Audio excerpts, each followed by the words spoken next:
1. There it is. Oh, it kind of tripped me out for a second there. That's okay. We're going to be tripping out a lot today. We're going to be having a lot of fun talking to our guest. I almost killed it. I almost did the whole. Anyway, never mind. You know what? I'm just going to shut up before I ruin the whole thing. We're going to have fun.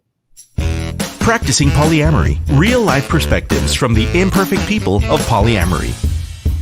The mission of the Practicing Polyamory podcast is to provide a platform for all of the real-life, flawed humans that practice polyamory so that we might all learn from one another and grow as a community. Enjoy the show. All right. Welcome, everybody, to this beautiful Tuesday. I love living in San Diego. Sorry for everybody who doesn't. Before we jump in and chat with today's awesome guest, I want to quickly remind everybody to please follow the show on all social media. You could find us everywhere at Practicing Poly. Whoops, I'm messing it all up. Here we go. I'm on my own today, but especially on Facebook and Instagram, where I'm most active. You can find us everywhere, Practicing Poly. Following and sharing our content is a free and easy way to support the show. Speaking of free and easy ways to support the show, the best way, absolute best way is to subscribe and share. Whether it's iTunes, Spotify, Stitcher, YouTube, whatever, subscribe and share. If you find value in what we're doing here, share it with your polycule, share it with your friends, share it far and wide, and especially in your Facebook group. Subscribe everywhere. Subscribe. All right. Want to also announce really quickly, scheduling for season 1 is almost closed. I still want to get as many differing and inclusive voices. This is like this should have been there already, but it's hitting me now. Better late than never. I need to get POC representation on this show. So if you're a person of color, you'd like to tell your story, hit me up. And for the record, next season will be much different in that sense. I promise you that. So lastly, as always, I want to remind you, if you're listening to this podcast, you are a welcome guest to be on the show. My job as your host is to be actively inclusive, get as many voices as possible to speak here, because I know that the more stories we tell, the more stories we hear, the more representation we'll have, the more others will see themselves in us, and the better we can serve our community. All right, that went on way too long. You know what? I'm just going to jump right into it, introducing our awesome guest. Our guest today is trained as a sex coach in Los Angeles, and they specialize in working with folks just like themselves. Those of us in the LGBTQIA, non-monogamous, and or kinky communities can find camaraderie working with this poly-friendly, sex-positive, body-positive, intersectional feminist, and affirming coach and fellow podcaster. If you are navigating your low libido, body image, sexual orientation, gender identity, or any myriad of other sex and relationship-related topics and are in Los Angeles or California, you'll definitely want to call her. I'm excited to talk to our guest today to get a deeper dive into how a sex coach can help and when I should consider seeing one, and also to learn from them why, after 6 years of practicing polyamory, they found themselves in a happy, loving, sexually monogamous relationship. So we're going to dive in and chat with today's awesome guest who's joining us out of Los Angeles, host of the Queers Next Door podcast and sex coach extraordinaire. Welcome to the show, Leigh Montavon. All right, I said that.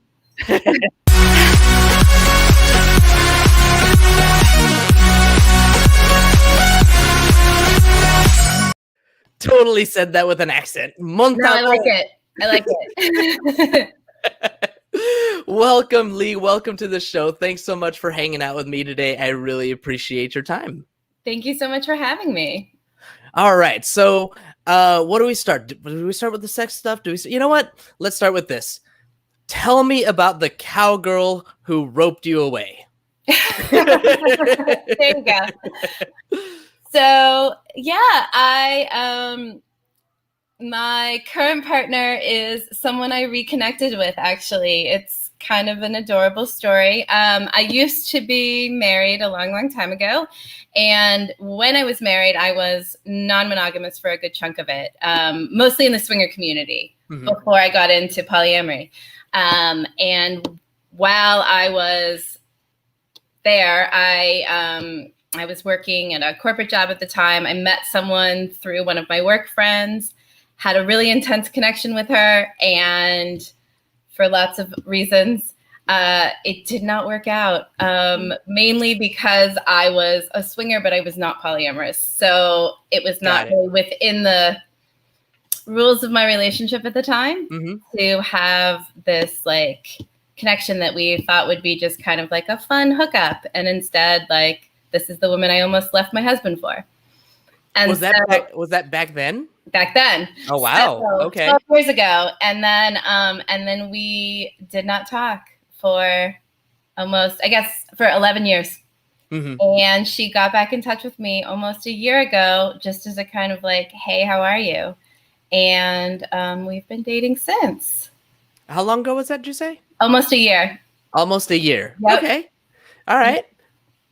So the 6 years leading up to that, you were practicing polyamory. I'm guessing this was after your marriage or during your marriage? Yeah. So my marriage was, you know, we were swingers, I'd say, for about half of my 11-year marriage.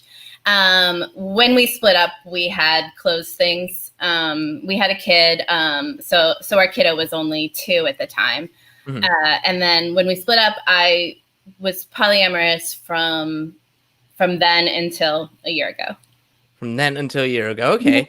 So I guess,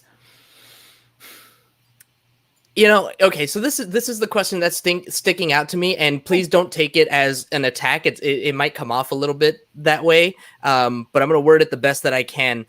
Why say that you're polyamorous if you're going to go back to being in a monogamous relationship? Why not just say you were single for that time? Oh, well, I wasn't single. I was in a 4-year relationship for part of it. I wasn't single at all. I guess the way I think that some people identify as polyamorous as a kind of orientation, which is like, I'm always, poly is who I am. Right. And for some people, it is specific to the relationship they're in. Mm-hmm. And then I think it's a spectrum, just like anything else. I see it pretty similar to the way I see my sexuality. I've known that I wasn't straight since I was a teenager, but how I've identified has changed over the years for a number of reasons. And I would say that I'm a person who is in a lot of ways polyamory oriented, but it's not that simple. And so, I don't think that I identify like super strongly as polyamorous or monogamous at this point in my life. It's more the relationship I'm in is monogamous. Have you heard the term ambiamorous? No, but that makes sense. That makes sense? Yeah. Okay, so since you haven't heard it, I'll give you the best description that I can. And this is just off the top of my head what I can remember. Yeah. It is somebody who can either be polyamorous or monogamous. Like they're not tied to either one. Yeah. How does that resonate for you? Very much. I think that's really accurate. For me, the problem with monogamy is when it's not chosen. So I think so many of us, I'm sure this comes up with a lot of your guests, like so many of us have this default idea that we're supposed to be monogamous and don't really put any thought into it. It's just like, well, this is how you do relationships. Right. That I think is a huge problem. I think if you're going to be polyamorous, monogamous, anything in between, it needs to be something that you've really thought about and that you've interrogated where that comes from, what is the best fit for you. And that's how I looked at it when I was polyamorous. And that's how I look at it now, that this relationship and this relationship structure is right for me right now. Makes sense. Makes a lot of sense. So basically what you're saying is that you're now in a consciously monogamous relationship as opposed to monogamy by default. Absolutely. Yep. Got it. So what conscious choices do you make now that are different as being consciously monogamous as opposed to monogamous by default? Like what are some conscious choices that you make? That's a good question. I think a lot of it has to, we're coming out of a pandemic.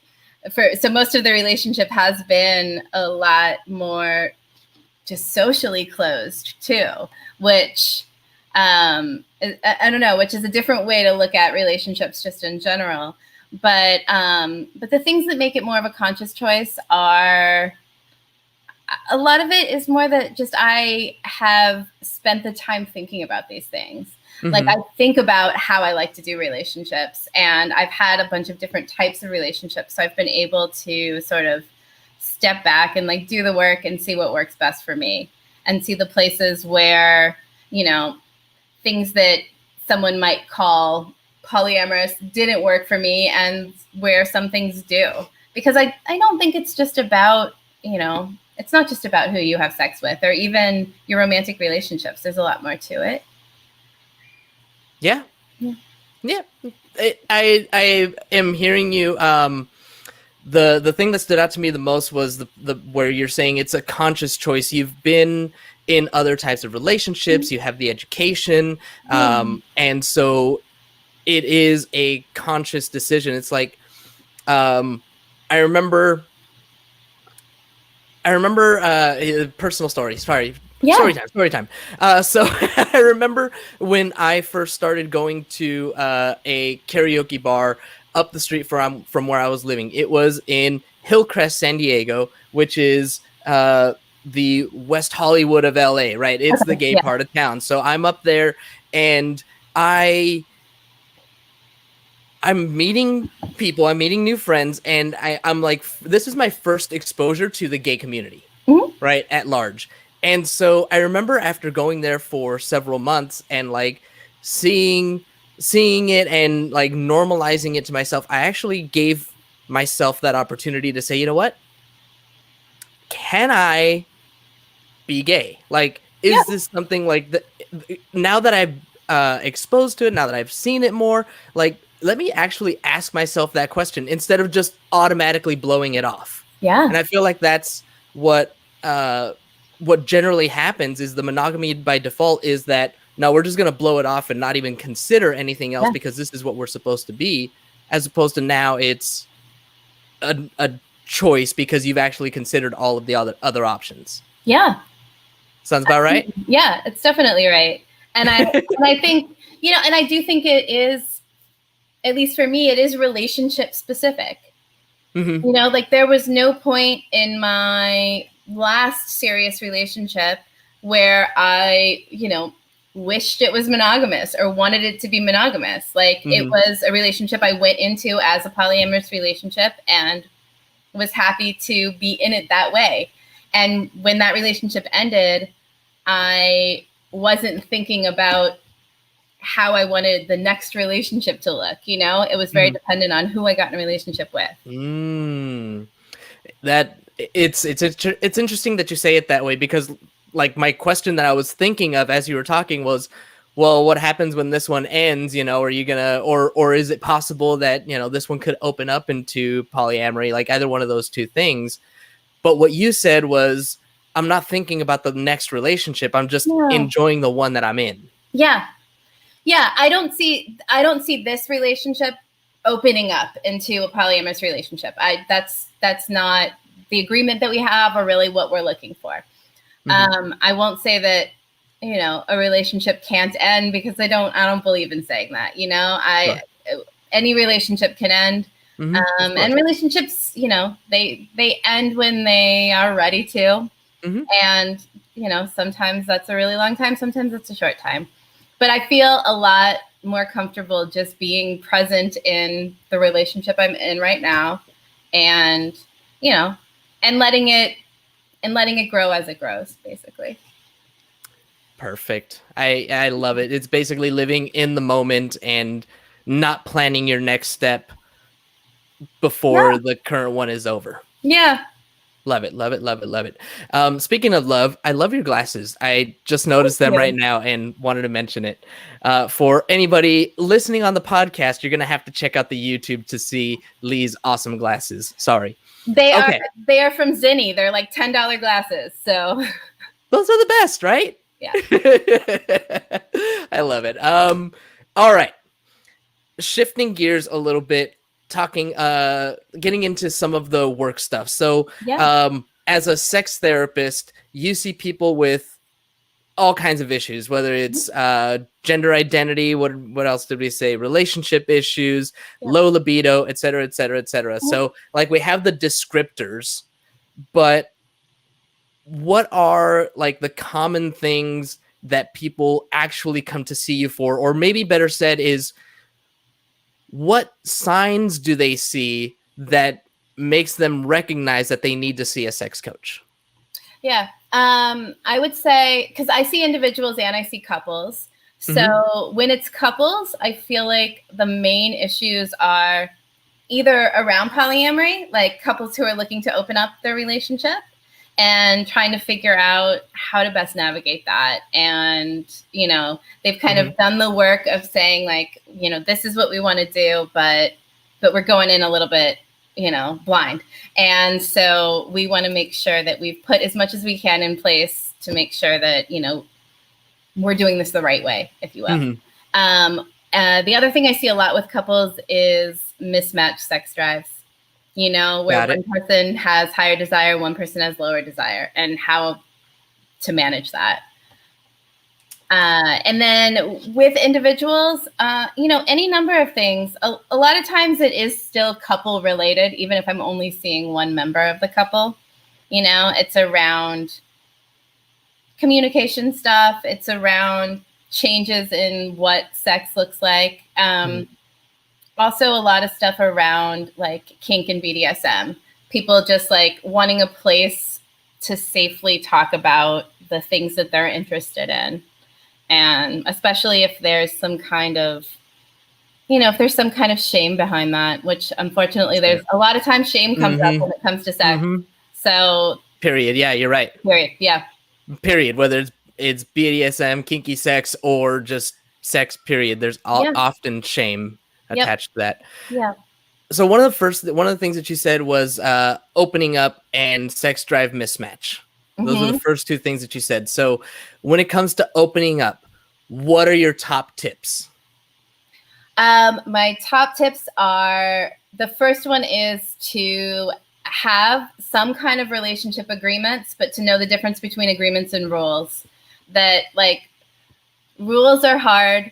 And I think especially when people are going from a monogamous relationship to a polyamorous relationship, there's that like, there's a little bit of anxiety and a like, well, if we want to do it right, then we have to make sure that we have all of these rules. And, you know, I like to say instead, like, let's come up with agreements and let's know that agreements may shift over time. You may feel like you need a bunch now and not a bunch, you know, after some time has passed. But the main one is, I always tell people, don't make rules about feelings.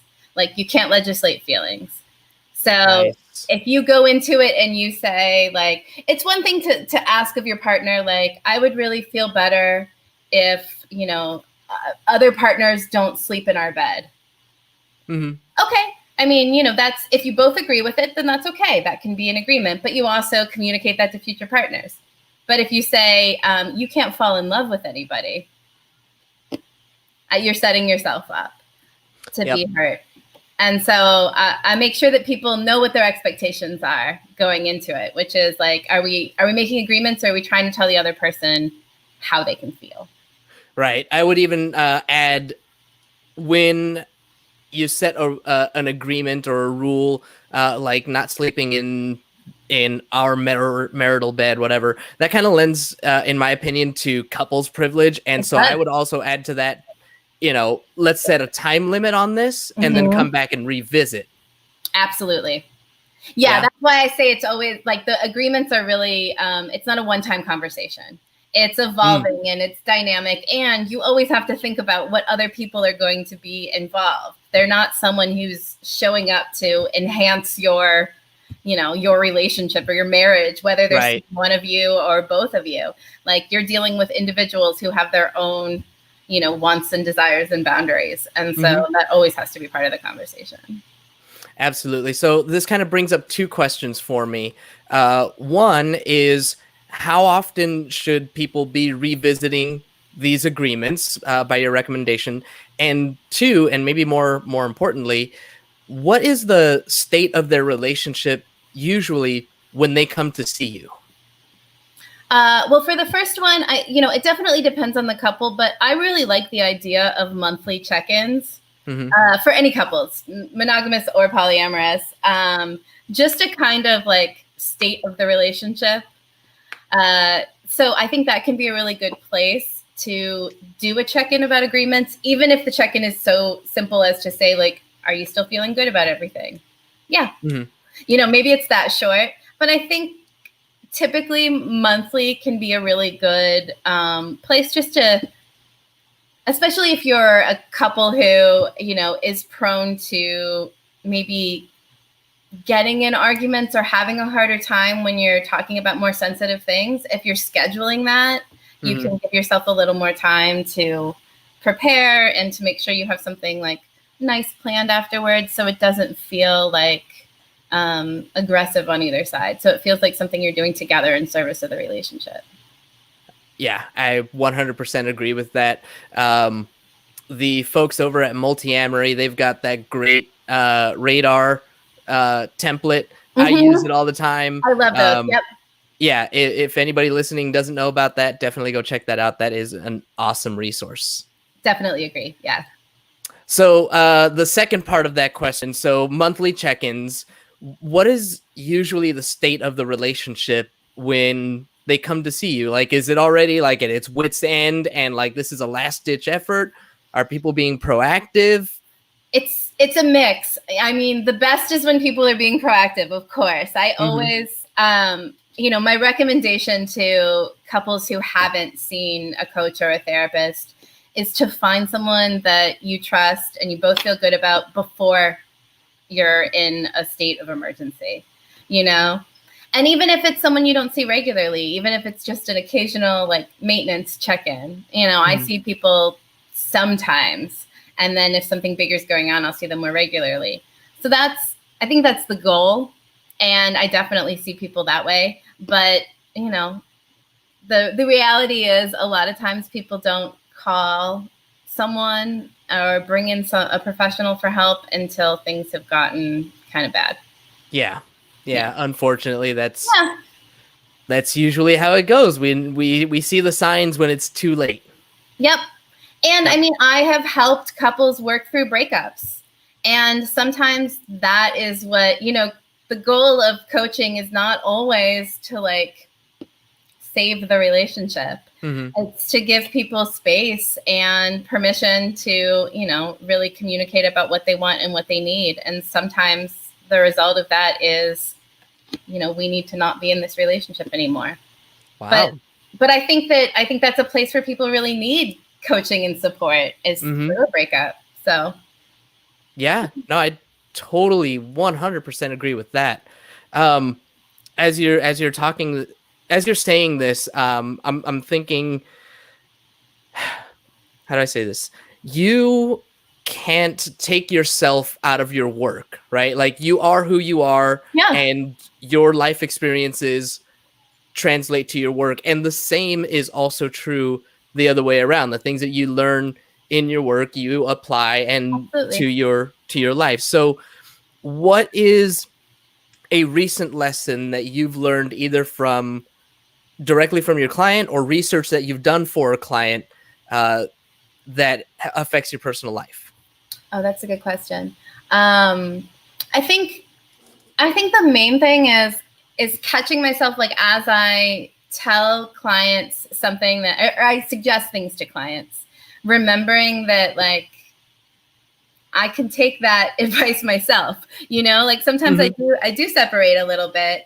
But then I will be talking to a client about something like the importance of having date nights and scheduling sex and really making time for the relationship. And then I'll step back and say like, oh wait, but am I doing that? Like that's what I try to make sure to do is if I give somebody a piece of advice that I think is valuable, to kind of after the session stop and ask myself like, am I you know, we don't take our own advice very often. So am I taking my own advice? So take your own advice. That's your yes. Yeah, nice. I like it. I mean, if only more of us would listen, right? But yeah, I mean, who I am definitely informs how I show up for clients. That's why I specifically work with, you know, queer, kinky, non-monogamous clients. I mean, I work with folks who don't fit into any of those categories, but the reason that's my specialty is because, you know, those of us in any kind of marginalized sexuality, gender identity, relationship style, we don't always get the support we need. And often when we go looking for support, people are either don't understand like our identities, or they're quick to blame that on the problem. You know, I see couples who are polyamorous, but where polyamory isn't the problem, but they need to have someone who understands that as a baseline before they can, you know, talk about whatever is the issue, even if it's just like communication. Right.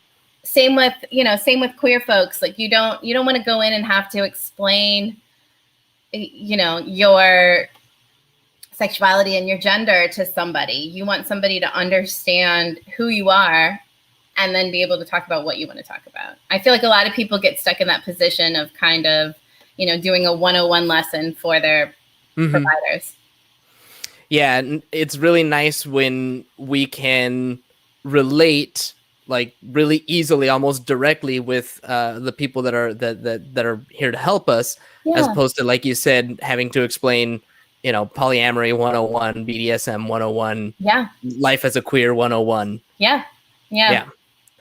Okay. I got two questions. You know what? I'm gonna try for both of them. Okay. Number one, what are the major lessons that you've learned from polyamory that you still apply even though you are in a monogamous relationship? Okay. I think the main one is real. I mean, there's a lot, but I think the main one is around the idea of just like community and chosen family. Because so I have a kid from my first marriage, and then my partner actually has a new baby who she's co-parenting by choice with another friend. And so we have a very polyamorous looking structure, even though our relationship, you know, our sexual relationship is monogamous. And so I think having been in polyamorous community and seen all the different ways people like raise families and interact has made the way we're trying to kind of have a blended family a lot more seamless. Nice. Yeah. All love. Yeah, exactly. And like, I really like the concept of like queer platonic intimacy. I heard that phrase recently. Yeah, it's the idea. It's similar to a polyamory idea of like almost like a relationship anarchy idea, which is that, you know, we don't have to decide that romantic or sexual relationships are more important than other relationships. Right. And so, you know, it's not specific to queer folks, but that term really is just like, you know, you may have people in your life where you choose to live in the same city as them, or like my partner's doing, raise a child with them, or, you know, have them as your emergency contact on your, you know, on your forms at the doctor, who are people that are, you know, you share holidays with, like a full, like kind of family friend blending in a chosen family way. That's not someone you have a romantic or sexual relationship with. I love it. It sounds, to me, like autonomy of relationships, and really maintaining that ability that relationships can take many forms, any forms. Love takes any form, many form, but it's just basically it's mostly the sexual and I guess romantic connections, romantic monogamy. Yeah, I don't know, but I don't know, because I think there's romance in friendships too. A lot of times, like I don't feel like. I don't know. I don't feel like the monogamous relationship I'm in has like particular restrictions about how she interacts with like the other loved ones in our lives.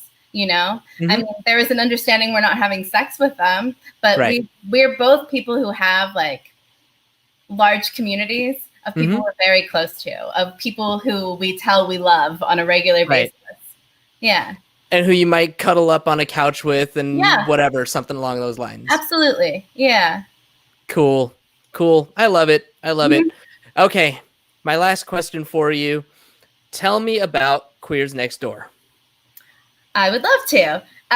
So Queers Next Door is my podcast. It started, my co-host, Megan Ashley, got in touch with me years ago when she had a different podcast and had me on as a guest.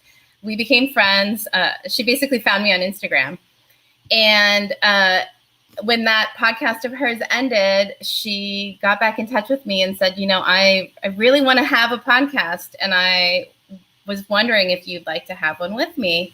And so, we talk about all things from a queer perspective, but it's a lot of talk about mental health and self-care, relationships, sex, entertainment. We're not scripted, so it's really mostly just a chat. And so the first 2 seasons were just the two of us talking. And our third season, we started having guests, which has been really fun. We just wrapped our third season, and we'll be coming back in a few months. And then we also have little mini episodes called Queer Cuts, which are for our Patreon subscribers, and we do those twice a month. Nice. Yeah. Super cool. All right. I'm going to make sure that I subscribe right afterwards. And as we're talking about it, if somebody wants to work with you, if they need sex coach, relationship advice, etc., and so on, if they want to learn more about the Queers Next Door and other things that you've got going on, what is the best way for people to get in touch with you, learn more about you? Either my website, sexcoachleigh.com, or my Instagram. So I'm Sex Coach Leigh on Instagram as well. And then Queers Next Door is the same. We are Queers Next Door on Instagram, or we're at queersnextdoor.com. So any of those, pretty active on the websites and the Instagram. So those are usually best. Perfect. And for our listening audience, that's Sex Coach Leigh, Leigh, not Lee. Yes. Sex Coach Leigh. Perfect. Well, Leigh, it really has been such a pleasure to chat with you, to learn from you, to laugh with you, and all these crazy things that we did today. Thank you again for taking some time to hang out with me. Thank you so much for having me. This was really fun. Lots of fun. And thank you, as always, to our listening audience for tuning in today. As a reminder, when we're live, you get no commercial interruptions, but the same can't be said for those podcast downloads. So if you want to avoid the commercial interruptions, be sure to catch us live Monday through Wednesday right here, 2:30 Pacific time, or sign up for our Patreon, where you'll get access to our commercial-free RSS feed and support the show. Don't forget to subscribe on YouTube, wherever it is that you download your podcast. And if you haven't already, please leave us a review. We'll really appreciate it. Thank you once again, Leigh, and for everybody else, have a nice day. Thank you for tuning in to the Practicing Polyamory podcast. Would you or someone in your polycule like to be a guest? Sign up at practicingpolyamory.com and join the conversation. Please support us by subscribing, liking, and following us on social media at Practicing Polia by clicking any of the affiliate links on our website, or by subscribing at patreon.com/practicingpolia.